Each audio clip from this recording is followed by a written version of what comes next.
तो हेलो दोस्तों, आपका स्वागत है हमारे YouTube channel SK learning point में। तो हम लोग क्लास 12 भौतिक विज्ञान के आंसर पेपर को सॉल्व कर रहे थे और हम लोगों ने चौथा सेट हल कर रहे थे। तो चलिए चौथा सेट हल करते हैं। आई होप आप लोग अच्छी तरह से आप लोग क्या कर रहे थे, आप लोग तैयारी कर रहे होंगे। तो हम लोग आंसर पेपर सॉल्व कर रहे थे। चलिए हम लोग अपने सवाल पे चलते हैं। तो हम लोगों ने 6 खंड य का कितना तक हम कर लिए थे, 8वां तक कर लिए थे और हमें 7वां से करना था। तो 7वां क्वेश्चन हमारा कह रहा है, एक समान चुंबकीय क्षेत्र में गतिमान आवेश जो एक समान चुंबकीय क्षेत्र जो है एक समान चुंबकीय क्षेत्र में गतिमान जो है आवेश पर लगने वाले बल के परिमाण एवं दिशा की विवेचना क्या करना है, विवेचना कीजिए। यदि आवेश चुंबकीय क्षेत्र की दिशा में गतिमान हो, यदि चुंबकीय क्षेत्र में क्या हो, गतिमान हो, तब बल का परिमाण क्या होगा। गतिमान आवेश पर चुंबकीय क्षेत्र द्वारा किए गए कार्य पर टिप्पणी कीजिए। ठीक है, तो चलिए हम लोग इसको सॉल्व करते हैं। तो हमारा क्वेश्चन कह रहा था, एक समान चुंबकीय क्षेत्र में गतिमान आवेश पर लगने वाले बल का परिमाण एवं दिशा का विवेचना करना है। तो ए हमारा क्या है, वाई एच, ए हमारा क्या है एक्स एच, ए हमारा है जेड एच। तो ए हमारा जेड एच है, ये हमारा एक्स एच है, ये हमारा वाई एच है। तो वाई एच है तो हमारा ए क्या है, यहीं से हमारा भी एक कण है, जो कण का है वेग थीटा कोण पे क्या कर रहा है, गतिमान है और 90 अंश पे कोण पे है। क्योंकि हमारा कॉस थीटा क्या होता है, हमारा कॉस थीटा है, ठीक है, एक्स एच पे कॉस थीटा और ये हमारा साइन थीटा। ठीक है, क्योंकि हम जानते हैं कि साइन 90 अंश का मान अधिकतम होता है, आकाश 0 अंश का मान अधिकतम होता है। ठीक है, तो माना क्या करेंगे, हम मानेंगे माना कोई आवेश प्लस क्यू चुंबकीय क्षेत्र में, यानी आवेश प्लस क्यू आवेश जो है चुंबकीय क्षेत्र में चुंबकीय क्षेत्र बी में क्षेत्र से थीटा कोण पर क्या है, गतिमान है। क्या है, देखिए यहाँ पे थीटा कोण पे क्या है, गतिमान है। तो प्लस आवेश पर लगने वाला बल, चूँकि हम लोग जानते हैं तो गतिमान आवेश के कारण जो हमारा बल लगता है क्यू वी होता है, उसी को हमें ज्ञात करना है। तो हमारा एफ प्रोपोर्शनल हो जाएगा भी साइन थीटा के और क्यू के अनुक्रमानुपाती हो जाएगा और एफ बी के चुंबकीय क्षेत्र के। और तीनों हम क्या करेंगे, समीकरण मान लेंगे और तीनों समीकरण क्या करेंगे, तीनों समीकरण को जोड़ देंगे। तो तीनों समीकरण भी साइन थीटा क्यू बी और यहाँ पे हमारा अनुक्रमानुपाती जब हटेगा तो एक नियतांक के लग जाता है जो उसका मान 1 होता है। ठीक है, तो हमारा एफ बराबर क्यू बी साइन थीटा हो गया। ठीक है, यदि किसी भी कोण पे हो। अब इसको हम वेक्टर रूप में भी देख लेते हैं। तो हमारा वेक्टर रूप में एफ क्यू हमारा डॉट प्रोडक्ट भी क्रॉस गुणे बी, यानी ये हमारा वेग है, ये हमारा क्या है, चुंबकीय क्षेत्र है, इसका क्रॉस गुणन। ठीक है, तो भी जो कण है, भी कण वह चुंबकीय क्षेत्र बी में क्या है, लंबवत होते हैं। भी जो कण होता है चुंबकीय क्षेत्र में लंबवत होता है और उसी में हमारा कह रहा है, उसी में हमारा क्या करना है, दिशा भी बोला है हमारा। देखिए इस क्वेश्चन में हमारा बोला है दिशा की भी विवेचना कीजिए। ठीक है, तो यदि आवेशित कण चुंबकीय क्षेत्र की दिशा में हो या समांतर में हो अथवा क्या करता है, समांतर में प्रवेश करता है, तो थीटा इक्वल टू क्या हो जाता है, हमारा 0। यदि आप क्या करेंगे इसमें समांतर, यदि हमारा क्या होगा, जब ये देखिए यहाँ पे चित्र के माध्यम से यदि कण में क्या होगा, समांतर हो तो यहाँ पे हमारा थीटा क्या हो जाएगा, इक्वल हो जाएगा। थीटा हमारा क्या होगा, इक्वल हो जाएगा। ठीक है, थीटा 0 के समान हो जाएगा। तो हमारा क्या हो जाएगा, यहाँ पे जब थीटा 0 हो जाएगा तो साइन 0 अंश का मान क्या होता है, हमारा 0 होता है। तो यदि हमारा क्या हो जाएगा, यहाँ पे बल का हमारा मान क्या हो जाएगा, 0 हो जाएगा। ठीक है, तब बल का मान हमारा क्या 0 हो जाएगा। और इसी बोला है कृत्य कार्य पे, इसी कार्य में हमारा कार्य पे जो कार्य है, तो कार्य का पे टिप्पणी करना, चुंबकीय क्षेत्र द्वारा किए गए कार्य। तो चुंबकीय क्षेत्र द्वारा कृत्य कार्य जो होगा हमारा 0 होगा। ठीक है, क्या हम लिख देंगे, बी द्वारा कृत्य कार्य 0 हो जाएगा। ठीक, आई होप आपको अच्छी तरह सवाल समझ में आया होगा। यदि अच्छी तरह समझ में ना आए तो एक बार वीडियो को पीछे रख के जरूर देखिएगा। ठीक है, तो चलते हैं हम लोग अगले क्वेश्चन पे। तो अगला क्वेश्चन 7वां का 8वां में दिया है, एकदम मस्ट है, हर सेट में पूछता है, बेहद एमपी है, हमेशा पूछता है। ठीक है, हम प्री बोर्ड का जो पेपर है, प्री बोर्ड जो हुआ है 25 में, उसका भी हमने क्या किया है, वहाँ पे शॉर्ट में पेपर प्रोवाइड कर दिए हैं, उसमें आप देखिएगा, ये क्वेश्चन जरूर पूछा है। ठीक है, यह क्वेश्चन हमेशा पूछता है। ठीक है, तो पूछा है विद्युत चुम्बकीय प्रेरण से क्या अभिप्राय है। फैराडे के विद्युत चुम्बकीय प्रेरण संबंधी नियमों को समझाइए। ठीक है, एक वृत्ताकार कुंडली की त्रिज्या 10 सेंटीमीटर, प्रतिरोध 2 ओम तथा उसमें फेरों की संख्या कितना दिया है इसमें 500। ठीक है, और कुंडली का तल 3 × 10⁻⁵ टेस्ला के चुंबकीय क्षेत्र के लंबवत है। ठीक है, लंबवत है, तो अपने लंबवत के परितः कुंडली 0.25 सेकेंड में 180 अंश घूम जाती है। तो कुंडली प्रेरित विभव यानी ई तथा धारा आई ज्ञात करना है। तो चलिए हम लोग विद्युत चुम्बकीय प्रेरण देख लेते हैं। तो विद्युत चुम्बकीय प्रेरण किसी परिपथ या कुंडली से बद्ध चुंबकीय फ्लक्स के मान में क्या होता है, चुंबकीय फ्लक्स के मान में परिवर्तन किया जाता है। तो परिपथ में एक प्रेरित धारा विद्युत वाहक बल प्रेरित विद्युत वाहक क्या है यहाँ पर उत्पन्न, प्रेरित विद्युत वाहक बल उत्पन्न हो जाता है या प्रेरित धारा उत्पन्न हो जाती है। इस घटना को ही क्या करते हैं, विद्युत चुम्बकीय प्रेरण करते हैं। ठीक है, और उसी में फैराडे के विद्युत चुम्बकीय प्रेरण संबंधी नियम, तो इन्होंने निम्न 2 नियमों को प्रतिपादित किया है। ठीक है, 2 नियमों को प्रतिपादित किया है। प्रथम नियम है किसी परिपथ में उत्पन्न प्रेरित विद्युत वाहक बल, कोई परिपथ है उसमें प्रेरित विद्युत वाहक यदि उत्पन्न हो रहा है तो चुंबकीय फ्लक्स के मान में परिवर्तन के ऋणात्मक दर के क्या होता है, बराबर होता है। हम लोग जानते हैं कि परिपथ जो होता है, परिपथ में यदि हम धारा प्रवाहित करते हैं तो वहाँ पे प्रेरित विद्युत वाहक बल उत्पन्न हो जाता है, जो चुंबकीय फ्लक्स की क्या होता है, ऋणात्मक परिवर्तन के दर के बराबर होता है। इसे हम क्या कहते हैं, प्रथम नियम कहते हैं। इसे न्यूमैन का नियम भी कहते हैं। इसका फार्मूला हमारा है, तो हमारा फार्मूला होता है ई, ये विद्युत वाहक बल ऋणात्मक परिवर्तन की दर के बराबर होता है। ठीक है, यहाँ पे हमारा ऋणात्मक परिवर्तन की दर के बराबर होता है। यहाँ पे हमारा देखिए ऋणात्मक परिवर्तन के दर के बराबर है। यदि n फेरे हों तो ई बराबर माइनस, जो हमारा माइनस क्या दिखाता है, हमारा माइनस दिखाता है, माइनस हमारा वही क्या है, इसमें ऋणात्मक परिवर्तन दर, उसमें ऋणात्मक जो है उसमें दिशा बता रहा है, यानी हमारा ऋणात्मक है। विद्युत चुंबकीय क्षेत्र के ऋणात्मक परिवर्तन की दर के बराबर, यानी ऋणात्मक हमारा इसमें दिखा रहा है। ठीक है, दूसरा नियम कह रहा है किसी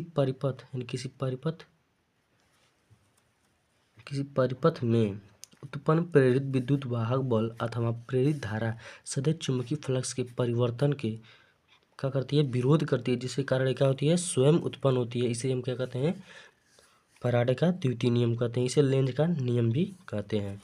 इसमें हमारा क्वेश्चन पूछा है, तो हम लोग क्वेश्चन भी देख लेते हैं। इसमें हमारा क्वेश्चन देख लीजिए। क्वेश्चन हमारा दिया है, आर दिया था उसमें 10 सेंटीमीटर, इसको हम एमकेएस पद्धति में कर देंगे, 10 × 10⁻² मीटर, और प्रतिरोध आर दिया है 2 ओम, और एन हमारा कुंडली फेरों की संख्या दिया है 500, और पी हमारा दिया है चुंबकीय क्षेत्र 3 × 10⁻5 टेस्ला, और समय दिया है डेल्टी दिया 0.25 सेकेंड, और थीटा 180 अंश। तो विद्युत वाहक बल या विभव ये ज्ञात करना है, और या धारा। ठीक है, इसमें धारा भी बोला है, धारा भी ज्ञात करने के लिए। तो चूंकि हम जानते हैं क्षेत्रफल क्या होता है, चूँकि हमारा क्षेत्रफल होता है ए बराबर, क्षेत्रफल हमारा क्या होता है, पाई आर स्क्वायर। वृत्त का क्षेत्रफल क्या होता है, पाई आर स्क्वायर होता है। तो यहाँ पाई का मान 3.14 और गुणे 10 × 10⁻², ये हमारा आर का मान है और इसका वर्ग। ठीक है, सूत्र के माध्यम से 3.14 गुणे, और यहाँ पे 10 10 में 100, 10 का वर्ग 10, और यहाँ पे 2 घातें जुड़ जाती हैं तो -4 हो जाएगा, और यहाँ पे 3 × 10 के बाद -4, यहाँ पे देखिए जब 100 से गुणा करेंगे यहाँ पे दशमलव हट जाएगा। ठीक है, तो 314 × 10⁻4 मीटर स्क्वायर, चूँकि हमारा क्षेत्रफल है तो मीटर स्क्वायर में। अब यहाँ पे चूँकि हम लोग जानते हैं फाई बराबर क्या होता है, बी इंटू ए, तो बी वेक्टर इंटू ए, तो चूँकि यहाँ पर डॉट प्रोडक्ट है, डॉट प्रोडक्ट बराबर होता है ए बी कॉस थीटा होता है, हम लोग क्लास 9th में पढ़े हैं। ठीक है, डॉट प्रोडक्ट में, तो φ1 बराबर बी ए कॉस थीटा, φ1 बी ए, यहाँ पे कॉस थीटा का मान 180 अंश का मान -1, और कास 90 अंश का मान क्या, कास 0 अंश का मान क्या होता है, 1 होता है। तो कास 0 अंश का मान यदि होगा तो यहाँ पे क्या हो जाएगा हमारा, तो यहाँ पे हमारा बी ए हो गया 0 अंश पे 1, यानी φ1 के लिए, तो φ1 बराबर बी ए, और φ2 के लिए बी ए, और φ2 बराबर बी ए कॉस थीटा। तो बी ए कॉस थीटा, चूँकि थीटा का मान हमारा 180 दिया तो -1 हो जाएगा, तो माइनस बी ए, φ2 बराबर माइनस बी ए। तो हम डेल्टा फाई, चूँकि हम लोग सूत्र के माध्यम से जानते हैं, तो ई बराबर क्या होता है, माइनस डेल फाई बी बटे डेल टी होता है। ऋणात्मक परिवर्तन की दर के बराबर होता है। चुंबकीय फ्लक्स की ऋणात्मक परिवर्तन की दर के बराबर होता है जो हमारा विभव है, उसमें हमारा विद्युत वाहक बल होता है। ठीक है, तो समीकरण मान लीजिए, उसको समीकरण बना लीजिए। तो समीकरण बनाने के बाद समीकरण 1 और 2 से डेल फाइव बराबर क्या होता है, del five two minus five one, तो माइनस बी ए और minus B A, minus two B A. चूँकि सूत्र बराबर क्या होता है, ई बराबर माइनस एन, एन के लिए चूँकि हमारा एन दिया था तो एन पर, तो यदि एन है, एन कुंडली युक्त है, तो हमारा एन का फार्मूला लग जाता है N del phi B, B हमारा चुंबकीय क्षेत्र होता है, इसमें डेल फाइव से प्रदर्शित करते हैं चुंबकीय फ्लक्स। ठीक है, ये हमारा चुंबकीय फ्लक्स है डेल फाइव बी। तो डेल फाइव बी के देखिए यहाँ पे हम मान निकाले हैं phi two minus five one करके, तो ई बराबर माइनस, और यहाँ पे हमारा phi B, del phi B का मान हमारा कितना दिया है यहाँ पे माइनस टू बी हम लोग निकाले हैं, तो टू बी ए यहाँ पे प्लस होगा, तो टू एन बी ए अपन डेल टी, तो डेल टी का मान हमारा यहाँ पे 0.25। ठीक है, तो यहाँ पे हम क्या करेंगे, सभी मानों को पुट करेंगे। तो सभी मानों को पुट करने के बाद 2 गुणे ये हमारा एन का मान, और 3 गुणे 10 माइनस 5 ये हमारा क्या है, बी का मान दिया है, और 314 गुणे 10 माइनस 4 ये हम ए का मान, ए का क्षेत्रफल हम लोग क्या किए हैं, ज्ञात किए हैं पाई आर स्क्वायर से। ठीक है, तो यहाँ पे ई विद्युत वाहक बल, अब क्या करेंगे, इसको हम लोग सॉल्व करेंगे। 2 गुणे यहाँ पे 5 क्या होगा, ए घात में 2 घात हो जाएगा ऊपर, प्लस में 3 गुणे 10 माइनस 5, और 314 गुणे 10 माइनस 4, और 25 यहाँ पे क्या करेंगे, देखिए यहाँ पे इधर दशमलव है, बाएं साइड है, तो राइट साइड में करेंगे तो ये क्या है, माइनस में घात ऊपर चला जाता है, और ऊपर भेजने पे प्लस हो जाता है। ठीक है, तो यहाँ पे 5 देखिए, यहाँ पे 2 गुणे 5, और यहाँ पे 3, ये 3 है, और 314 ये 5, ये 5, यहाँ पे देखिए माइनस 4 ये 2। ठीक है, और हम क्या करेंगे यहाँ पे 25 जो है 25, ये 5 के 5 पचे 25 कट गया। ठीक है, तो 6 गुणे 300, 2 3 6, और 314 गुणे 10 के बाद 4, ये 10 गुणे 10 पे यही 4, ये 2 ये 2 जुड़ गया, अब माइनस 5 और माइनस 4 माइनस 9। ठीक है, तो हम क्या करेंगे यहाँ से, इस प्रकार हमारा ये हो गया। ठीक है, अब इसके बाद 314 है, 314 है, तो 314 को पाई के पदों में हम करते हैं, तो पाई के पदों में भी कर सकते हैं। ठीक है, इस प्रकार भी हम मान रख के भी कर सकते हैं। ठीक है, तो 314 और यहाँ 5 दूना 10, यहाँ पे 10 एक उतार दिए, देखिए 4 है तो एक घात करेंगे नीचे, तो 10, और 10 के बाद 3 माइनस, यहाँ पे 10 के बाद माइनस 9। ठीक है, 5, तो 5 5 दूना 10 2 बार में कट गया, और 6 दूना 12, और 12 और 314, 10 के बाद माइनस 6, यहाँ पे देखिए 3 हट जाएगा, माइनस 9 का अधिक है, और प्लस 3 है, तो माइनस 6 बचेगा, तो माइनस 6 और 12 गुणे 314 करेंगे तो 3768 आ जाएगा, यानी 3768 गुणे 10 बाद माइनस 6। ठीक है, और यहाँ पे विद्युत वाहक बल हमारा यहाँ में शुद्ध रूप में 3.768 गुणे 10 माइनस 3 वोल्ट हो जाएगा। या पाई के पदों में ज्ञात करना, पाई के पदों में भी देख लीजिए, पाई के पदों में हम लोग ज्ञात कर सकते हैं। तो पाई के पदों में तो हम क्या करेंगे, पाई का मान नहीं रखेंगे, तो 6 पाई गुणे 10 बाद 4, वहाँ पे 2 नीचे से 0.25 जो सेकंड था उसको क्या करेंगे, ऊपर ले जाने पे 2 हो जाता है, और 2 पहले से वहाँ पे हम लोग रखे थे। ठीक है, जो 500 n था उसमें से 2 हमारा 0 था वो प्लस था, तो 4 और माइनस 9, 4 और 5 माइनस वाला जुड़े तो माइनस 9 हो गया, और 5 नीचे था, तो क्या करेंगे 5 ये हम क्या करेंगे, यहाँ इसमें से 2 जीरो ले लेंगे तो 100, और यहाँ पे देखिए यहाँ पे 2 इसमें जाएगा तो 2 खत्म हो जाएगा, तो माइनस 7 हो जाएगा। ठीक है, जो आप लोग सॉल्व करेंगे तो सेम हो जाए। ठीक है, अच्छी तरह से हम बता भी दिए हैं। तो 5 दूना 10, 2 बार में कट गया तो 20, 6 दूना 12, 120 पाई गुणे 10 माइनस 7 वोल्ट, ये हमारा ई का मान निकल गया। ठीक है, कुछ धारा बोला है, तो धारा का मान देख लीजिए, आई बराबर वी बटे आर, चूँकि आई बराबर वी बटे आर होता है, वी का मान हम वी या ई कहिए, जो ई और वी क्या होता है, बराबर ही होता है। तो 120 हम लोग याद किए, तो 60 120 2 बार में 60 बार कट जाएगा, तो 6 या 2 6 60 ही होगा ना, यहाँ पे 0 कर लीजिए, तो 60 पाई गुणे 10 माइनस 7 एम्पियर हो जाएगा, अर्थात हमारा ये आई का मान भी ज्ञात हो गया। आई होप कि आपको अच्छी तरह सवाल समझ में आया होगा। तो हम लोग चलते हैं नेक्स्ट क्वेश्चन पे। नेक्स्ट क्वेश्चन हमारा क्या कहता है, 8वां नंबर, एकल झिर्री जो है, झिर्री से प्रकाश के विवर्तन पर प्रतिरूप को बनाइए तथा केंद्रीय उच्छिष्ट की चौड़ाई को लिखिए। केंद्रीय उच्छिष्ट को प्रभावित करने वाले कारकों को उल्लेख कीजिए। विवर्तन के अधिकतम संभाव्य मान क्या हो सकता है। ठीक है, हम लोग के सिलेबस में जो 24 है, 24-25 में केवल एकल ही झिल्ली का क्या है हमारे सिलेबस में है। द्विस्लिट का प्रयोग हमारा नहीं है, केवल फ्रेनल जो है एकल जो झिल्ली दिए हैं उन्हीं का ही केवल हम लोग के सब्जेक्ट में है। तो हम लोग एकल झिल्ली के विवर्तन के प्रयोग को देखते हैं। तो ये हमारा है एकल झिल्ली के द्वारा प्रकाश का विवर्तन। तो एकल झिल्ली द्वारा क्या करते हैं, यहाँ पे प्रकाश स्रोत है, यहाँ पे उत्तल लेंस लगा हुआ है। ठीक है, यहाँ प्रकाश स्रोत से प्रकाश जाती है। ये हमारा क्या है, झिल्ली है, ये हमारा पर्दा है। ठीक है, यहाँ पे हमारा क्या है, हमें हमारा ई है। ठीक है, ई है, यहाँ पे लैम्डा है। ठीक है, तो ये हमारा क्या है, प्रतिरूप है। ठीक है, आप देख लीजिए, ये हमारा क्या है, चित्र है।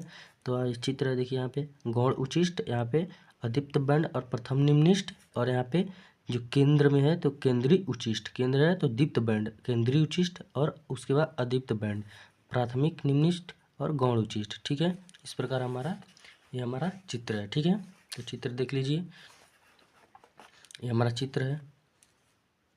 उसके बाद हमारा देखिए, प्रकाश के विवर्तन के लिए छिद्र की कोटि प्रकाश में तरंगदैर्ध्य की कोटि की होनी चाहिए।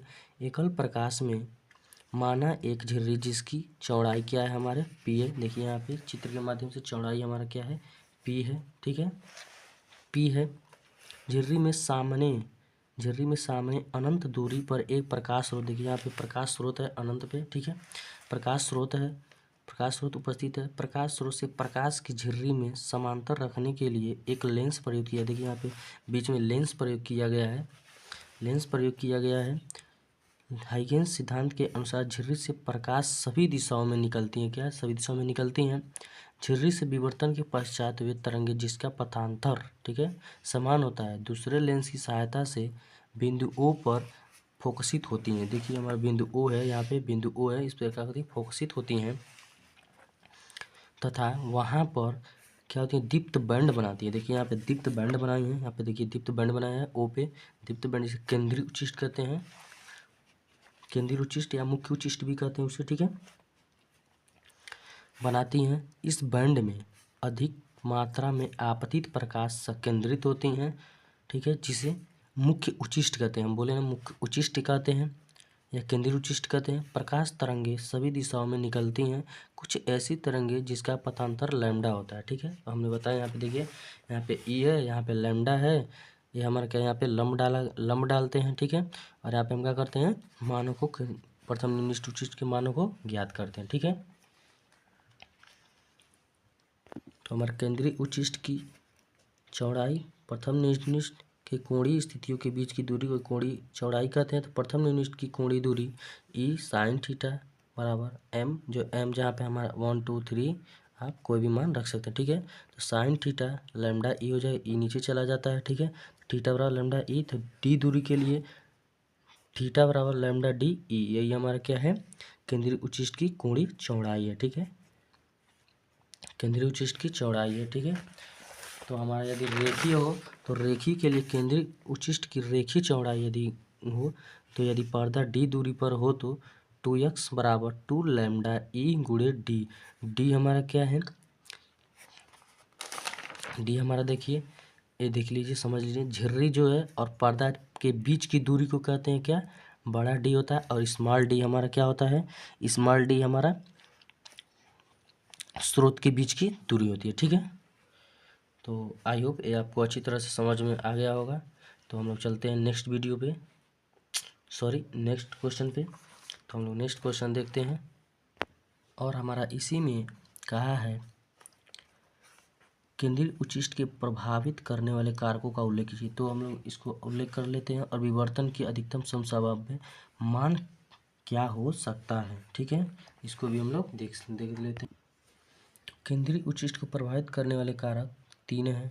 3 मुख्य कारक हैं जो प्रकाश के विवर्तन को प्रभावित करते हैं। क्या है, तरंगदैर्ध्य है, आयाम है, और स्लिट की चौड़ाई है। तो एकल स्लिट विवर्तन में केंद्रीय उचिष्ट की चौड़ाई d के व्युत्क्रमानुपाती होती है। जो हमारी चौड़ाई थीटा चौड़ाई है अनुक्रमानुपाती अपन d के यानी बीच की दूरी के। तीसरा, स्लिट से पर्दे की दूरी का मान बदलने पर मुख्य उचिष्ट, जो मुख्य उचिष्ट बताएं जो बीच में सबसे क्या होता है दीप्त बैंड जो प्राप्त होता है प्रकाश किरणों से आने के पश्चात, जो मुख्य जो झिर्री से टकरा के क्या होती है जो हमारा लेंस के माध्यम से एक बिंदु पर क्या होती है संकेंद्रित हो जाती हैं। जो मुख्य उचिष्ट या मुख्य उचिष्ट जो होता है या केंद्रीय उचिष्ट होता है वहाँ पे दीप्त बैंड दीप्त फ्रांज जो होती है फ्रिंजे भी कह सकते हैं, तो प्राप्त होती हैं। मुख्य उचिष्ट व रेखी चौड़ाई बढ़ जाती है। मुख्य उचिष्ट व रेखी चौड़ाई बढ़ जाती है, परंतु कोणीय जो चौड़ाई होती है कोणीय चौड़ाई वो हमारी नहीं बढ़ती है। ठीक है। और विवर्तन का अधिकतम संभाव्य मान 90 हो सकता है। तो हमारा क्वेश्चन में कहा था, आई होप आपको अच्छी तरह समझ में आ गया होगा। तो हमारा अगला टॉपिक है यानी अगला क्वेश्चन अथवा का हाइगेंस के द्वितीयक तरंगिकाओं का सिद्धांत लिखिए, इसके आधार पर प्रकाश के अपवर्तन के नियमों को प्रतिपादन करना। ठीक है। तो हाइगेंस की द्वितीयक तरंगिकाओं का सिद्धांत देख लेते हैं। तो ये हमारा है हाइगेंस ने क्या कहा था, किसी माध्यम में तरंगों के संचरण के संबंध में एक सिद्धांत प्रतिपादित किए जिसे हाइगेंस का द्वितीयक तरंगिकाओं का सिद्धांत कहते हैं। इसके लिए हाइगेंस ने निम्न परिकल्पना दी। पहला, जब किसी माध्यम में स्थित तरंग स्रोत से तरंगे निकलती हैं, जब किसी स्रोत से क्या होती है तरंगे निकलती हैं, तो स्रोत से चारों ओर के स्थित माध्यम के कण जो होते हैं क्या होते हैं कंपन करने लगते हैं, अर्थात समान कला में कंपन करने लगते हैं। समान कला में कंपन करने वाले बिंदु पथ को कणों के बिंदु पथ को क्या कहते हैं तरंगाग्र कहते हैं। ये हमारा क्या आता है 1 नंबर या 2 नंबर में आता है परिभाषा, तो आप यहाँ से लिख सकते हैं। यहाँ से लिखिएगा समान कला में कंपन करने वाले कणों के बिंदु पथ को, यानी समान कला में क्या होते हैं कंपन करते हैं उनके कणों के बिंदु पथ जो होते हैं उन्हीं को तरंगाग्र करते हैं। और तरंगाग्र से उत्पन्न उस तरंग के उस स्थान से नए तरंग जो निकलते हैं नए स्रोत की भांति कार्य करती है। ठीक है। तो अगला हमारा उसमें देख लीजिए, तरंगाग्र से निकलने वाली प्रत्येक कण नए स्रोत की भांति, देखिए नए स्रोत की भांति कार्य करती है और सभी दिशाओं में क्या होती हैं निकलती हैं। इन तरंगों को द्वितीयक तरंगिकाएं कहते हैं। ये सभी माध्यम में प्राथमिक चाल से क्या होती हैं आगे बढ़ती हैं। तीसरा है हमारा, इन द्वितीयक तरंगिकाओं को स्पर्श करने वाला जो तल एक नया तरंगाग्र उत्पन्न करता है जिससे हमें ऊर्जा प्राप्त होती है। ठीक है। अब इसके माध्यम से प्रकाश के अपवर्तन के नियमों की व्याख्या है। तो यहाँ पे हमारा नियमों की व्याख्या, ये हमारा उसका प्रतिबिंब है। देखिए यहाँ पे हमारे आपतित किरण आती है और आपतित किरण क्या होती है, ये हमारा क्या है कांच है, ये हमारा क्या है वायु है। तो ये हमारा क्या है ये वायु है, ये हमारा क्या है कांच है, अपवर्तन के लिए है। ठीक है। ये हमारा N1 या V1 भी कह सकते हैं। तो या V1T, क्योंकि चाल बराबर क्या होता है हमारा दूरी बराबर क्या होता है चाल गुणे समय, तो चाल V और T समय है। ठीक है। तो VT दूरी तय कर रहा है। देखिए हमें जब हमारा आपतित किरण आती है और क्या होती है जब L1 और L2 तल में पड़ता है तो क्या होता है ये हमारा क्या होता है सघन, ये विरल है, विरल से सघन में जा रहा है। ठीक है। तो अवलंब की ओर क्या होती है झुक जाती है। तो देखिए हमारा अवलंब की ओर झुक जाता है। ठीक है। ये अवलंब की ओर झुक गया। ठीक है। तो ये हमारा क्या है और जहाँ से टकराती है वहाँ से एक नए स्रोत की उत्पत्ति होती है। देखिए नए स्रोत है। ठीक है। आपतित तरंगाग्र इसे कहते हैं, इस स्रोत को AB को आपतित तरंगाग्र कहेंगे। ठीक है। और एक नया क्या होता है किरण जब आपतित होती है तो क्या होती है AB क्या होती है, यहाँ से हमारा क्या होता है ये हमारा क्या है ये विरल माध्यम से सघन माध्यम में गया है। तो सघन माध्यम क्या है हमारा देखिए अवलंब की ओर झुक गया है। तो अवलंब की ओर झुक गया है तो ये हमारा क्या है R, ये हमारा I, क्योंकि हम लोग जानते हैं जब जहाँ से हमारा क्या किरण जब पड़ती है पृष्ठ पर तो वहाँ पे I बनता है, यहाँ पे हमारा I बनता है। ठीक है। तो I बनता है। ठीक है। तो I बन गया और उसके बाद देखिए हमारा ये I हो गया और ये हमारा क्या 90 अंश का कोण है और यहाँ पे हमारा ये अवलंब की ओर झुक जाता है, यहाँ पे R है। ठीक है।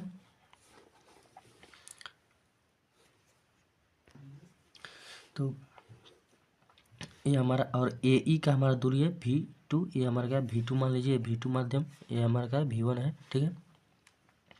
तो ये हमारा क्या है V2 चाल, यानी चाल बराबर दूरी है, दूरी बराबर दूरी ज्ञात करा, दूरी बराबर चाल गुणे समय। तो V1T, तो ये V1 के लिए पहले माध्यम के लिए, दूसरे माध्यम की दूरी ए ई है, तो V2T, ठीक है। अब ए बी सी, त्रिभुज ए बी सी में देखिए यहाँ पे त्रिभुज ए और बी और सी, ठीक है, ए बी सी में, ठीक है। आई होप अच्छी तरह आप लोग ये क्या कहेंगे, एक ये हमारा जो चित्र समझे होंगे। देखिए हमारा आपतित किरण आती है और क्या करती है, जब पृष्ठ पर पड़ता है तो क्या यहाँ से क्या होती है, आपतित तरंगाग्र निकलती है जो नए स्रोत की बात करती है। यहाँ पे हमारा क्या आ रहा है, ये हमारा अंदर प्रवेश कर रहा है, ठीक है। और यहाँ से एक हमारा किरण आ रही है, ठीक है, और यहाँ से एक नए तरंग निकलते हैं, ठीक है। यहाँ से हमारा इसमें गया है, ठीक है, यहाँ से हमारा यहाँ गया है और इसका यहाँ पे यहाँ पाया, ठीक है। आप लोग इसको प्रैक्टिस कीजिएगा तो अच्छी तरह आ जाएगा, ठीक है। ये आता है बोर्ड में, ठीक है, अच्छी तरह से आप लोग तैयार कर लीजिएगा। तो हमारा दूसरे के लिए दूरी ए ई, ये हमारा ए ई है, ठीक है। ये त्रिभुज ए बी सी में देखिए, त्रिभुज ए बी सी में, त्रिभुज ए बी सी में साइन थीटा बराबर साइन थीटा आई का मान आई, ठीक है। चूंकि हमें अपवर्तन की व्याख्या यहाँ पे करना है तो साइन आई और साइन आर ज्ञात करना है, स्नेल के नियम से करेंगे। तो स्नेल का नियम हमें प्रूव करना है, आई और आर, तो साइन आई बराबर लंब बटे कोण, तो लंब, तो लंब और ये हमारा कोण, जो कोण दोनों में क्या है उभयनिष्ठ है। यदि हम परावर्तन के करते हैं तो उसमें हम क्या करते हैं, side angle side angle side, कोण आई बराबर कोण आर दिखा देते हैं, ठीक है। इक्वल वो हमारा प्रवर्तन का होता है जो हाइगन्स ने बताया, ठीक है। सेम वही है हमारा इसमें अपवर्तन की व्याख्या करना, ठीक है। तो साइन आई लंब बटे कोण और बी सी हमारा क्या हो जाएगा, बी सी बटे ए सी, तो समीकरण 1 मान लीजिए। और त्रिभुज ए सी ई में, त्रिभुज ए सी ई में देखिए, त्रिभुज ए सी ई में लंब बटे कोण, ये हमारा लंब है, ये कोण है, तो ए ई देखिए यहाँ पे आर से, तो ए ई बटे ए सी, ए ई ए ई भुजा और ए सी, ठीक है। तो ए और ए सी, तो समीकरण 1 और 2 को क्या करेंगे, आपस में भाग दे देंगे। तो भाग देने पर बी सी बटे ए सी और ए बटे ए सी, ये हमारा क्या है ऊपर चला जाता है तो पलट जाता है, तो यहाँ से ए सी का हो जाएगा, कट जाएगा और बच जाएगा बी सी बटे ए ई। तो चूँकि बी सी का हमारा मान क्या है V1T और V2T, ये V1 माध्यम है और V2 माध्यम है और T समय तो समान है, तो T से T कट जाएगा तो V1 और V2 हो जाएगा और साइन आई बटा साइन आर, तो V1 V2 और यहाँ हो जाएगा साइन आई बटा साइन आर और V1 बटे V2 बराबर, यानी यह अपना नियतांक हो जाएगा। यही हमारा क्या है, यही हमारा क्या है स्नेल का नियम के अपवर्तन की व्याख्या है, तो आप लिख लीजिएगा यही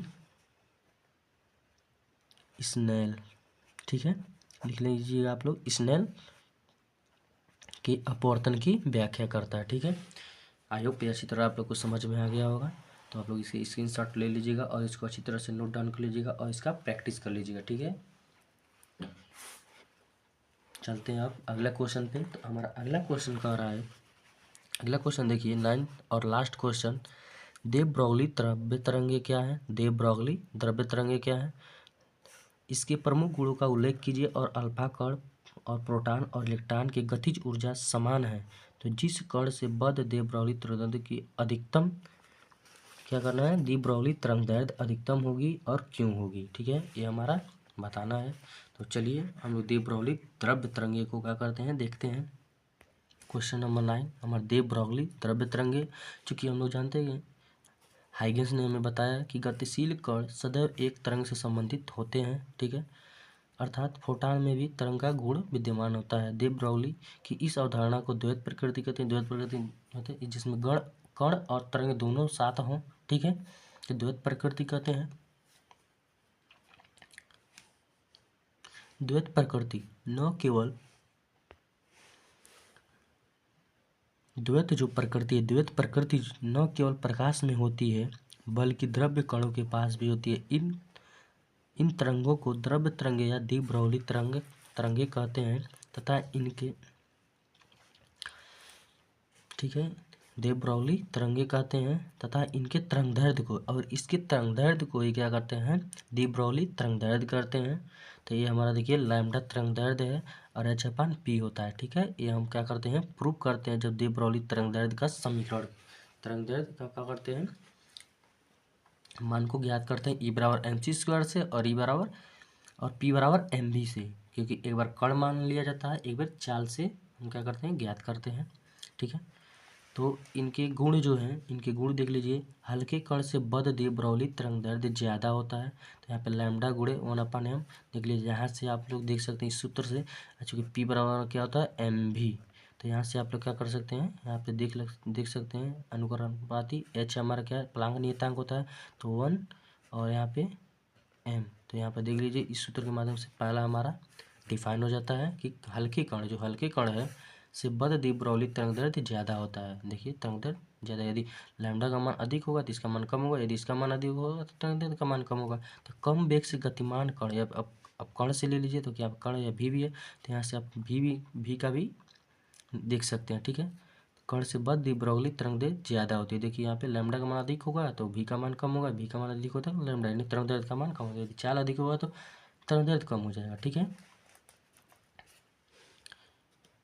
तीसरा द्रव्य तरंगे कण के आवेश पर निर्भर नहीं करते हैं। ठीक है, निर्भर नहीं करते हैं, तो लैम्डा इक्वल टू h/mv। ये हमारा देखिए यहाँ पे आवेश है नहीं है, यहाँ पे देखिए प्लांक नियतांक है, ये m है द्रव्यमान और v यहाँ पे वेग है। ठीक है, जब अल्फा कण, उसी में हमारा क्वेश्चन का, जब अल्फा कण प्रोटॉन तथा इलेक्ट्रॉन की गतिज ऊर्जा समान होगी, तो यहाँ पे देख लीजिए हमारे सूत्र के माध्यम से लैम्डा इक्वल टू h/2me। ठीक है, तो जब हमारा लैम्डा का मान अधिक होगा, जब लैम्डा का मान क्या होगा, अधिक होगा, तो m का मान कम होगा। ठीक है, तब द्रव्यमान का कम तथा द्रव्यमान कम होगा। ठीक है, जब हमारा लैम्डा का मान क्या होगा, अधिक हुआ तो द्रव्यमान कम हो जाएगा। ठीक है, तो यहाँ पे हमारा इलेक्ट्रॉन जो है, इलेक्ट्रॉन का द्रव्यमान, ठीक है, कम होता है प्रोटॉन की द्रव्यमान से। ठीक है, और अल्फा कण का मान क्या होता है, अधिक होता है। ठीक है, तो देखिए हमारा यहाँ पे तरंगदैर्ध्य क्या होगा, अधिक होता है इलेक्ट्रॉन का। यहाँ पे हमारे इलेक्ट्रॉन का जो हमारा क्या होता है, ये हमारा क्या है, द्रव्यमान क्या होता है, कम होता है, और सबसे अधिक किसका होता है, अल्फा कण का। ठीक है, यहाँ पे तरंगदैर्ध्य हमारा इलेक्ट्रॉन का सबसे अधिक, प्रोटॉन का उसके बाद सबसे अल्फा कण का होता है। ठीक है, तो लैम्डा ई की तरंगदैर्ध्य सबसे अधिक, देखिए यहाँ पे लैम्डा ई का मान यानी इलेक्ट्रॉन का तरंगदैर्ध्य सबसे अधिक होगी, क्योंकि इलेक्ट्रॉन का द्रव्यमान सबसे कम होता है। ठीक है, देखिए यहाँ पे एम का इलेक्ट्रॉन का सबसे कम होता है। ठीक है, तो हम आई होप ये आपको अच्छी तरह से आपको समझ में आ गया होगा। तो हमारा लास्ट का क्वेश्चन का 8वां देख लेते हैं। ठीक है, तो हमारा 8वां क्वेश्चन कह रहा है, ये बेहद एमपी हर एक सेट में इस जो अर्धचालक युक्ति है, इस चैप्टर से हमारा हमेशा क्वेश्चन बनता है। हर एक सेट में एक क्वेश्चन, दो क्वेश्चन जरूर दिया था, पीएन संधि का जरूर देता है। तो पीएन संधि की अवक्षय परत किसे कहते हैं, तथा विभव प्राचीर पर अग्र एवं पश्च अभिनत के प्रभाव की क्या करना है, व्याख्या कीजिए। संधि डायोड का प्रयोग कर पूर्ण तरंग दृष्टिकारी का परिपथ आरेख तथा निवेशी एवं निर्गत धारा का मान क्या करता है, चित्रांकन करना है। तो पीएन संधि डायोड, ये हमारा पीएन संधि डायोड का चित्र है। ठीक है, और ये हमारा अवक्षय परत है। ठीक है, अवक्षय परत, यहाँ पे अवक्षय परत देख लीजिए। अवक्षय परत क्या होता है, हमारा पी क्षेत्र जो होता है और एन क्षेत्र होता है, पी क्षेत्र और एन क्षेत्र, और क्या होता है इसमें क्या होता है, पी क्षेत्र और जो है संधि जो होता है पी क्षेत्र और एन क्षेत्र के ऐसा मतलब बीच में जो होता है, जहाँ पे क्या होता है, न इलेक्ट्रॉन कोई भी आवेशित गति कोई नहीं पाया जाता है, न पाने की प्रायिकता होती है, नहीं पाया जाता, उसे हम क्या कहते हैं, अवक्षय परत कहते हैं, जिसमें गतिशील कण नहीं पाए जाते। तो यहाँ पे देख लीजिए शब्द के माध्यम से, अवक्षय परत संधि के दोनों ओर की, ठीक है, संधि के दोनों ओर की, यहाँ पे देख सकते हैं, संधि की दोनों ओर की वह परत जिसमें चालनशील आवेश वाहक या न ही कोटर हो सकते हैं न ही इलेक्ट्रॉन। चूंकि हम जानते हैं कि पी क्षेत्र में हमारा प्लस आवेश वाहक बहुसंख्यक आवेश में कोटर होता है, और इलेक्ट्रॉन एन क्षेत्र में निगेटिव, यानी एन है तो एन निगेटिव होता है। इस प्रकार हम लोग जानते हैं। ठीक है, नहीं पाए जाते हैं, जिसे अवक्षय परत कहते हैं। चूँकि हमारा इसी में कहा है, देखिए यहाँ पे हमारा अवक्षय परत तथा विभव प्राचीर पर अग्र एवं पश्च अभिनत प्रभाव की व्याख्या करना। तो हम व्याख्या कर रहे हैं, यहाँ पे देख लीजिए व्याख्या है। तो अवक्षय परत की मोटाई 10⁻⁶ मीटर होती है तथा इस शब्दों को भी आप लिखेंगे तो अच्छी तरह से आप लोग को एग्जाम में नंबर देगा, ठीक है। तथा इन परतों के बीच उत्पन्न विभवांतर, यदि अवक्षय परत के बीच क्या होता है, विभव उत्पन्न हो, यानी विभवांतर उत्पन्न हो जाता है, जिसे हम क्या कहते हैं, विभव प्राचीर कहते हैं, ठीक है। चूँकि जर्मेनियम का देखिए हमारा बहुविकल्प पूछ सकता है कि जर्मेनियम पीएन संधि के लिए विभव प्राचीर कितना होता है, तो आप लोग याद कर लीजिएगा 0.3 वोल्ट होता है और सिलिकॉन के लिए 0.7 वोल्ट होता है, ठीक है। और यहीं पे हमारा कह रहा है अग्र अभिनत, यानी कह रहा है अग्र अभिनत और पश्च अभिनत। देखिए अग्र एवं पश्च अभिनत में भी व्याख्या करना है, तो आप लोग देख लीजिए यहाँ पे अग्र अभिनत है। तो जब संधि डायोड के पी क्षेत्र को वह बैटरी के धन सिरे, देखिए यहाँ पे धन सिरे, बैटरी के धन सिरे से जोड़ दिया जाता है, ये हमारा कोटर है, आवेश वाहक कोटर होता है, ठीक है। पी क्षेत्र में प्लस बैटरी के धन सिरे से तथा एन क्षेत्र को ऋण सिरे से जोड़ दिया जाता है, तो क्या होता है, बैटरी जो हमारा देता है, ये युक्ति क्या हो जाती है, अग्र अभिनत में हो जाती है, संधि हमारा अग्र अभिनत के रूप में कहलाती है, ठीक है। इस प्रकार आप लिख सकते हैं, अग्र अभिनत में हो जाएगा। और अग्र अभिनत में एक नोट है, आप नोट कर लीजिए। अग्र अभिनत में अवक्षय परत की चौड़ाई क्या हो जाती है, घट जाती है। अवक्षय परत की क्यों चौड़ाई घट जाती है, क्योंकि यहाँ से हमारा देखिए जो हमारा प्लस आवेश है तो इलेक्ट्रॉन माइनस की ओर ही जाएगा, तो यहाँ पे जाता है, जिससे हमारा अवक्षय परत की जो चौड़ाई होती है क्या होती है, घट जाती है। अवक्षय परत की चौड़ाई घट जाती है और ये भी दोनों से मिल जाते हैं, ठीक है। और क्या होता है, धारा का अनुमत होने लगता है, ठीक है। इस प्रकार हमारा हो गया। अब पीएन संधि उत्क्रम या पश्च, इसे उत्क्रम को क्या कहते हैं, पश्च भी कहा जाता है, तो आप लोग पश्च भी इसे लिख सकते हैं, यानी उत्क्रम को क्या कह सकते हैं, उत्क्रम अभिनत या पश्च अभिनत। तो जब संधि डायोड के पी क्षेत्र को वाय बैटरी के ऋण सिरे से, उसमें क्या था, प्लस सिरे से, पी को प्लस से उसमें जोड़ा जाता है, जिसमें धारा का अनुमत होता है, इसमें धारा का अनुमत नहीं होता क्योंकि पी क्षेत्र को ऋणात्मक से जोड़ दिया जाता है, ठीक है। जिससे इसका जो आवेश वाहक इलेक्ट्रॉन होता है क्या होता है, अवक्षय परत से दूर होने लगती है, जिससे इसमें क्या होता है, अवक्षय परत की क्या होती है, चौड़ाई अधिक बढ़ जाती है और प्रतिरोध का मान भी बढ़ जाता है। इसमें आप देखिए प्रतिरोध का मान भी कम हो जाता है और अवक्षय परत की चौड़ाई भी घट जाती है, ठीक है।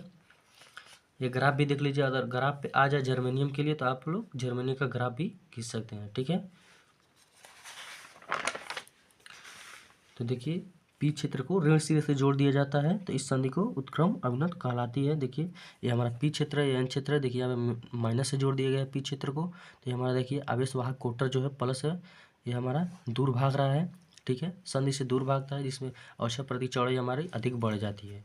तो इस क्षेत्र में हमारा क्या होता है, पी क्षेत्र के देखिए कोटर तथा एन क्षेत्र के इलेक्ट्रॉन दोनों ही कहते हैं संधि से दूर गति करने लगते हैं और संधि तक कभी नहीं पहुँच पाते, जिससे संधि में बहुसंख्यक आवेश वाहक को से कोई धारा नहीं बहती है, तब संधि उत्क्रम अभिनत में हो जाती है। तो संधि में एक अति अल्प धारा बहती है, जिसे उत्क्रम धारा का पश्च धारा या पश्च धारा कहते हैं। यह उसमें जनित अल्पसंख्यक वाहकों से उत्पन्न होती है। पश्च धारा ताप पर बहुत अधिक है, ताप पर निर्भर करती है, ठीक है, तथा संधि का ताप बढ़ने पर बढ़ती है, ठीक है।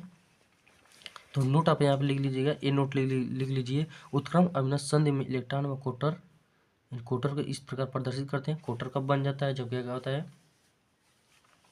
उसमें एक इलेक्ट्रॉन साझेदारी नहीं करता है और सभी क्या करते हैं, जर्मेनियम से कर लेते हैं, ठीक है। तो वहाँ पे बनता है, ये अलग टॉपिक है। तो इस संधि में क्या करते हैं, दोनों इस संधि से दूर गति करने लगते हैं, जिससे अवक्षय परत की क्या होती है, चौड़ाई बढ़ जाती है, अधिक चौड़ाई बढ़ जाती है और प्रतिरोध का मान भी बढ़ जाता है। तो इस प्रकार हमारा ये क्वेश्चन के हमारा ये हो गया है इसमें। और इसी में कह संधि डायोड का प्रयोग कर पूर्ण तरंग दृष्टिकारी का परिपथ आरेख तथा निवेशी एवं निर्गत वोल्टेज का चित्रण दिखाना है, ठीक है, नामांकन करना है। तो यहाँ पे चित्रण नामांकन देख लीजिए, हमारा पूर्ण तरंग दृष्टिकारी, ये हमारा दो दिखे दृष्टिकारी है, यहाँ पे दृष्टिकारी देख लीजिए। और यहाँ पे पीएन संधि दो प्रकार का, एक अर्ध तरंग और पूर्ण तरंग। तो पूर्ण तरंग का देखना है, तो ये हमारा देखिए अर्ध तरंग के लिए है, तो आप अर्ध तरंग के लिए देख सकते हैं। ये हमारा क्या है, पूर्ण तरंग के लिए, हमारा पूर्ण तरंग के लिए कहा है, तो पूर्ण तरंग के लिए यहाँ पे हमारा चित्र है, ये हमारा क्या प्रतिवर्ती निवेशी वोल्टेज है, जो एसी मेंस प्राथमिक कुंडली से जोड़ दिया जाता है। और यहाँ पे D1 को S1 से यानी द्वितीय कुंडली में, और RL हमारा लोड प्रतिरोध है, जो निर्गत वोल्टेज निकलता है यहाँ से। तो ये हमारा देखिए निवेशी वोल्टेज का भी चित्राण दिखाना है, तो यहाँ पे देख लीजिए निवेशी वोल्टेज, देखिए निवेशी वोल्टेज है, यहाँ पे हमारा निर्गत वोल्टेज है, यहाँ निर्गत वोल्टेज है, निवेशी वोल्टेज है। निर्गत वोल्टेज हमारा क्या हो जाता है, इसमें दोगुना हो जाता है, ठीक है। इसमें पूर्ण तरंग में हमारा क्या हो जाता है, दुगुना हो जाता है, अर्ध तरंग में क्या होता है, दोनों बराबर हो जाते हैं, ठीक है। तो इस प्रकार हमारा चित्र है, तो चित्र इसमें चित्र निमांकन के क्या है, तो हम लोग चित्र की ओर दर्शाइए। देखिए इन क्वेश्चन ज़्यादा पूछा है, आई होप आपको अच्छी तरह से समझ में आ गया होगा। तो हमारा चौथा सेट क्या हुआ, समाप्त हो गया। ये हमारा चौथा सेट कंप्लीट हो गया, ठीक है। अब मिलते हैं नेक्स्ट वीडियो में 5वां सेट के साथ। तो आई होप आप लोग को अच्छी तरह वीडियो अच्छा लगा हो और समझ में अच्छी तरह से आ जाओ। तो चैनल को लाइक करें, सब्सक्राइब करें और अपने दोस्तों का शेयर ज़रूर करें और एक कमेंट जरूर कीजिएगा कि आप लोग की वीडियो कैसा लगा है। तो मिलते हैं नेक्स्ट वीडियो में, तब तक के लिए जय हिंद, टेक केयर।